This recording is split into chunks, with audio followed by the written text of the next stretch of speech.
Jesus Christ. Thank you.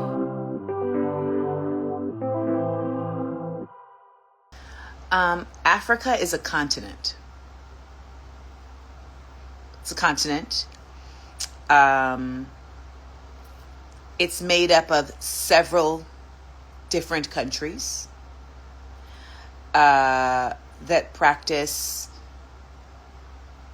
so many different ways of thought. It is by no means, like in any stretch of the imagination, a monolith. The concept of Pan-Africanism and the, unionizing of the African states is around economics. It's around mobility. However, it is not around the dissolution of uniqueness.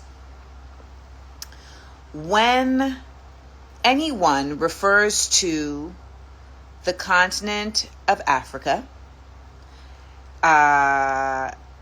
in a negative fashion without identifying the unique identifiers required, you are behaving in a colonizer mentality.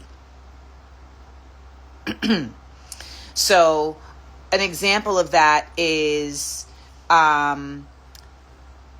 if Nigerian hair braiders are on the internet making disparaging comments about Black Americans, to then state, we're going to boycott African braiders, is mimicry of colonizer mentality.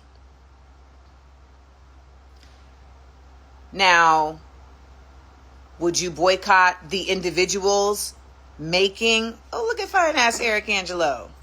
Good afternoon. Good morning. Would you boycott the individuals stating these comments? Yes. Yes, you should. However, to blanket the entire continent of Africa's braiding skills as persona non grata because of some individuals on the internet carrying forth colonizer mindsets, that is beyond my scope of comprehension.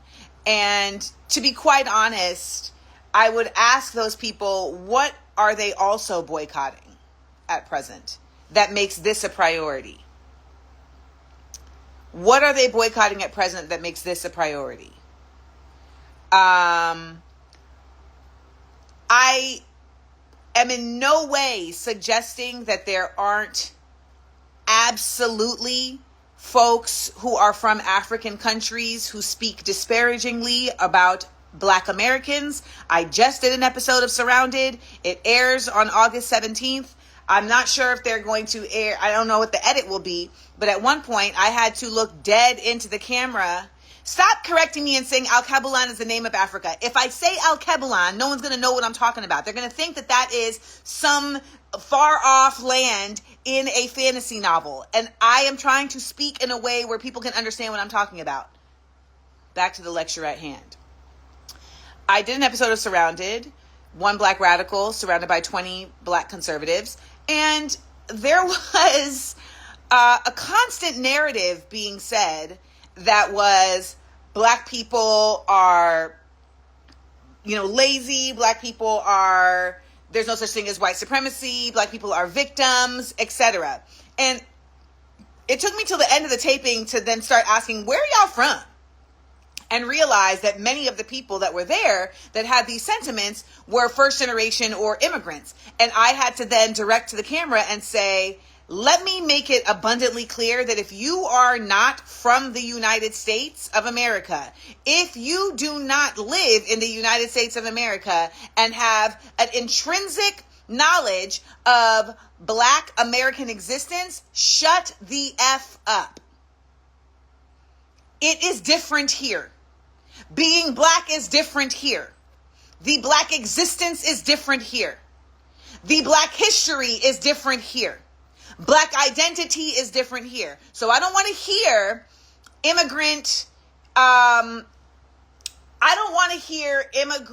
what's the word I'm looking for? Disparaging of Black American life, Black USian life, because it's not valuable. It is not a valid opinion. It's not a valid opinion.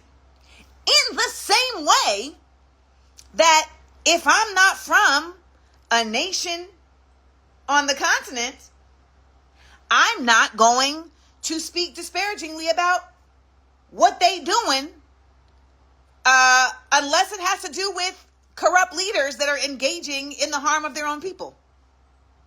I'm not going to do it. This is what we call diaspora wars. I see someone here say FBA issues and demands are real. I disagree. The concept of foundational Black Americans in itself, I believe to be a deeply, what's the word I'm looking? I can't find the word, maybe because it's Sunday morning, but the FBA debate is, I don't consider that to be the FBA debate. The FBA debate is this idea that there is even such a thing as a foundational Black American simply based on connection to chattel slavery in the United States, which ultimately is not the only existence of Black Americans in the United States. That is not the only version of existence of Black people in the United States. That is not the only that is not the only upward mobility of Black people in the United States.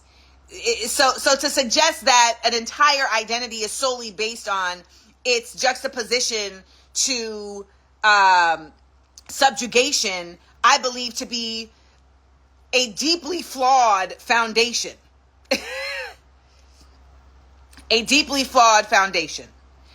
The beauty of diaspora is being able to identify the threads that bind us and the threads that are different. If we look at like two braids of different colors and we say this braid is, red, black, and green, and this braid is orange, purple, and black, when we braid them together, yes, there are going to be different colors, but there's also going to be similar colors that are shared. And we should be able to identify that at the end of the day, both of these braids are Black. The concept around reparations also, we need to understand, is not a singularity, okay? The concept around reparations is deeply divided. Is versatile. Because reparations as it relates to slavery is one thing. Reparations as it relates to property is another thing. Reparations as it relates to remunerations is another thing. Remunerations of work not completed. Reparations as it relates to individuals who fought for this country and were never compensated for it is another thing. We can go on and on and on and on. And at the end of the day, the concept of, these Black people who are not descendants of chattel slavery don't get a right to our reparations, in itself is wild. In itself is wild.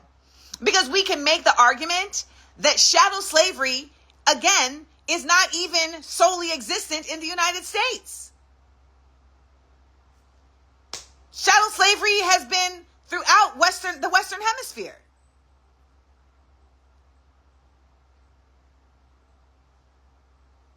So what are we? And we can always talk about ancestry, but we can simultaneously talk about ancestry and presentry, if we want to call it. Like, we love to talk about ancestry without acknowledging that there's a whole bunch of history that happens after ancestry that does develop into new ethnicity, that does develop into new cultural existence. So I'm not sure what it's going to take. I mean, I'm literally going back to get my PhD so that I can try to write something that will help us. But I'm not sure what it's going to take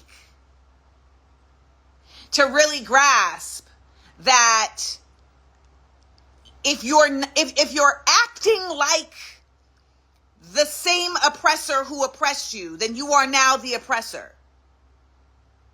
I mean, that's simply just what it is. And yes, Magnate F, reparations are due to African nations. Reparations are due to Caribbean nations. Reparations are due to South American nations. I'm not. Subhanallah, Dr. Muhammad.